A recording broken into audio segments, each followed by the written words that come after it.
ये कहानी एक गरीब मोची की है जिसने अपनी कला से जादुई जूते का निर्माण कर दिया। एक समय की बात है, एक शहर में एक मोची रहता था। वह सुबह से शाम तक अपने काम में लगा रहता था। उसे दुनियादारी से कोई लेना देना नहीं था। सड़क के किनारे छोटी सी जगह में वह अपना जीवन यापन करता था। उसे अपने काम में महारत हासिल था। एक से एक जूते बनाने के लिए शहर के लोग उसी के पास आते थे। एक बार वह अपने काम में लगा हुआ था, तभी एक सन्यासी अपने लिए जूते बनवाने का विचार लेकर उसके पास आया। उसके कपड़े फटे हुए थे और उसकी हालत भी अच्छी नहीं दिख रही थी। मोची ने सन्यासी से कहा, ए बाबा, जूतों के लिए चमड़ा तो आपको ही देना पड़ेगा, मेरे पास नहीं है। आप चमड़ा लाए हैं? सन्यासी ने एक पेड़ की छाल मोची को दे दी और कहा, तुम इसके जूते बनाओ। मोची ने जैसे ही पेड़ की छाल को स्पर्श किया, वह सोचने लगा कि यह तो चमड़े से भी मजबूत है। वह सन्यासी से पूछ बैठा, किस पेड़ की छाल है ये?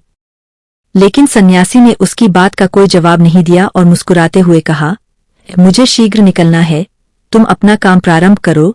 तभी मोची अपने कार्य में लग गया और कुछ घंटों की मेहनत के बाद मोची ने सन्यासी के लिए शानदार जूते बना देता है। मोची खुशी से सन्यासी को जूते पहनने के लिए बुलाता है। कई बार आवाज देने पर सन्यासी उसकी आवाज नहीं सुनते तो वह अपनी जगह से उठकर सड़क पर आकर यहाँ वहाँ देखने लगता है, लेकिन सन्यासी का कहीं कुछ पता नहीं चलता। मोची परेशान हो जाता है और सोचता है, भला अब वह इन जूतों का क्या करेगा। मोची को उसकी मेहनत के पैसे भी नहीं मिले थे, इसलिए वह थोड़ा नाराज भी था। मोची ने सोचा, चलो शायद थोड़ी देर बाद सन्यासी बाबा आ ही जाएंगे। मोची को बैठे बैठे शाम हो गई, लेकिन सन्यासी वापस नहीं आए। मोची की दुकान बंद करने का समय हो गया था। तभी वह सोचता है, थोड़ा सब्जी ले आओ, और वह वही जूते पहन लेता है जो उसने सन्यासी के लिए बनाए थे। और जैसे ही वह जूता पहनता है, अगले ही पल वह सब्जी मंडी में आकर खड़ा हो जाता है।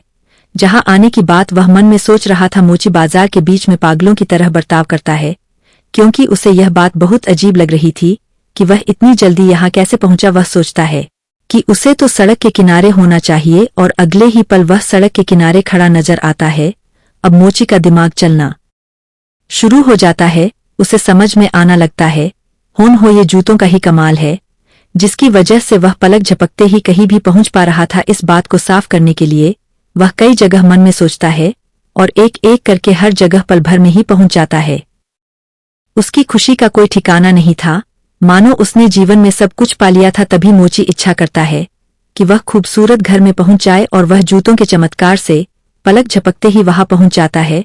घर की सुंदरता देखकर वह खुशी से झूमने लगता है। ऐसा लगता है मानो यह घर उसी के लिए बना हो। वह डाइनिंग टेबल में रखे अखबार को उठाकर पढ़ने लगता है। तभी उसे अखबारों में दो देशों के बीच में जंग होने की खबर दिखती है, और उसके मन में जंग को पास से जाकर देखने का विचार आता है, और वह अपनी इच्छा अनुसार उस स्थान पर पहुंच जाता है जहां चारों तरफ से गोलियां चल रही होती है, बम फट रहे होते हैं। और जैसा ही वह जंग के मैदान में आता है तो एक गोली उसके सीने में आकर घुस जाती है, और मोची वहीं गिरकर अपना दम तोड़ देता है। मोची के बिना सोचे समझे किए गए विचार की वजह से उसका जीवन खत्म हो जाता है।